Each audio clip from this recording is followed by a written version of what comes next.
Alright, if I had to start from zero, no collection, no sentimental pieces, nothing, these are the 5 watches I would start my collection with, and I would go about it in a completely different way.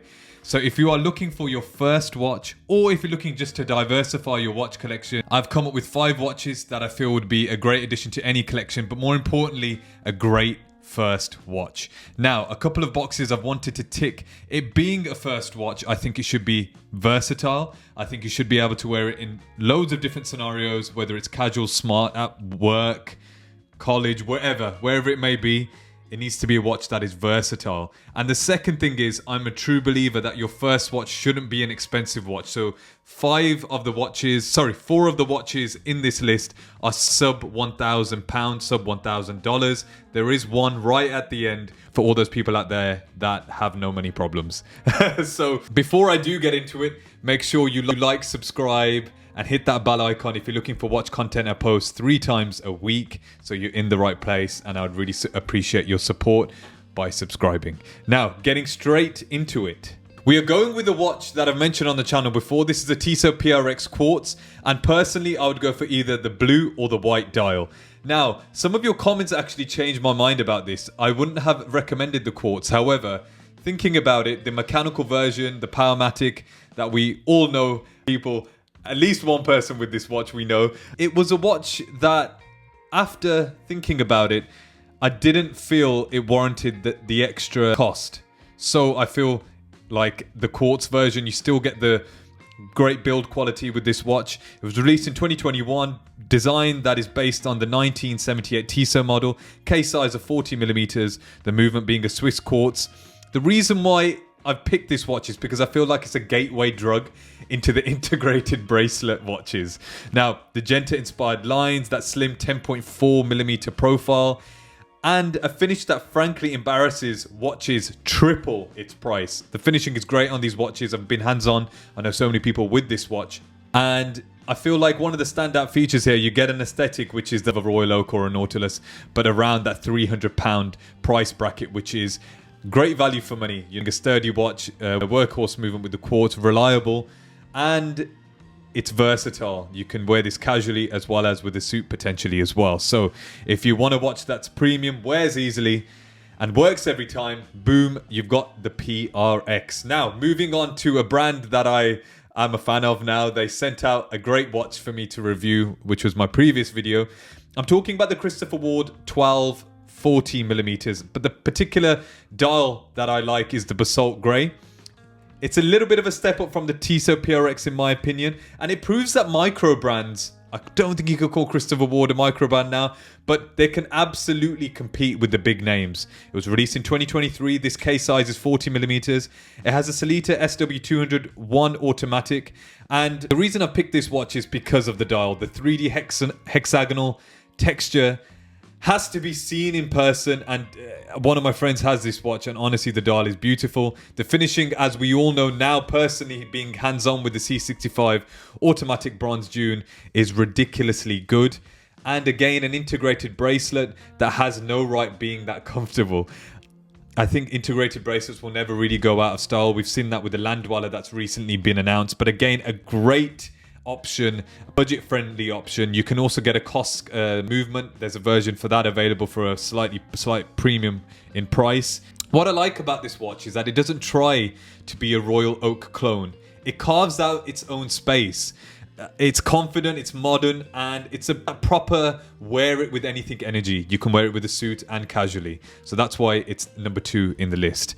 Now, moving on to the third watch, which I really like, and in my opinion, I feel like out of every watch in this list, I probably would buy this watch if I was starting my collection again. And this is the Hamilton Khaki Murph 38mm. Now, I want to say the reason I went with the 38mm as opposed to the 42 is because recently I spent time with the Christopher Ward C65 June bronze, and that was a 38mm, and I've come to the realization for my wrists, I feel like 38mm is just the sweet spot. Originally, as I said, the 42mm was released in 2019, and the 38mm, in my opinion, is the perfect edition, which was dropped in 2023. Case size 38, as I've already mentioned, with the movement, H10 automatic with an 80-hour power reserve. That's really useful, really practical. It's a proper field watch with a cinematic twist. We know that it has that cinematic history and legacy. And as we all know, it was featured in the film Interstellar, which, by the way, I've got to hang my head in shame. I haven't watched it. It's on my list of many films that I need to watch. But you can roast me in the comments. Need to watch it.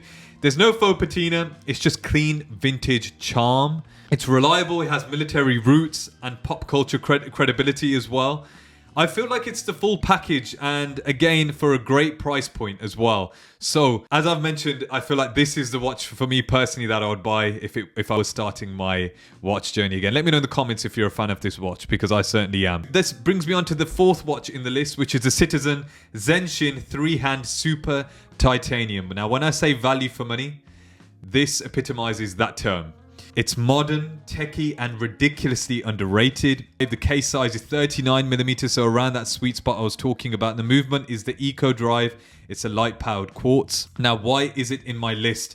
The Super Titanium is no joke. It's 5 times harder than steel, 40% lighter, scratch and rust resistant.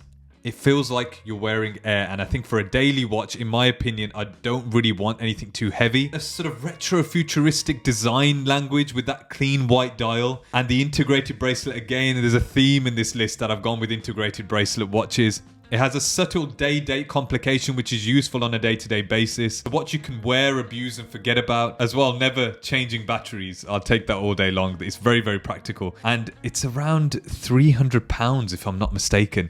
That is ridiculous. Absolutely ridiculous. A great watch if you're looking to get into the watch space and looking to get your first watch. You can't go wrong. Now, the fifth watch is a little bit more expensive.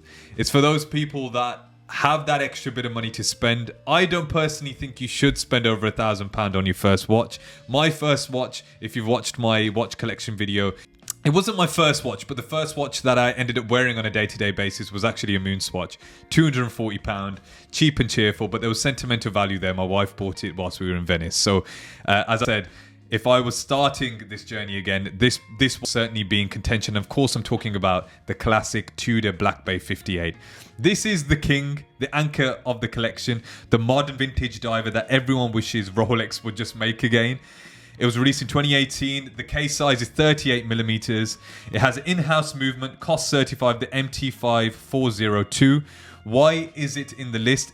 Perfect proportions, slim case, killer bracelet. There's enough heritage there to keep the purists happy, and it wears just right. Water resistance of 200 meters as well. Timeless is tough, and it looks good on literally every strap known to man.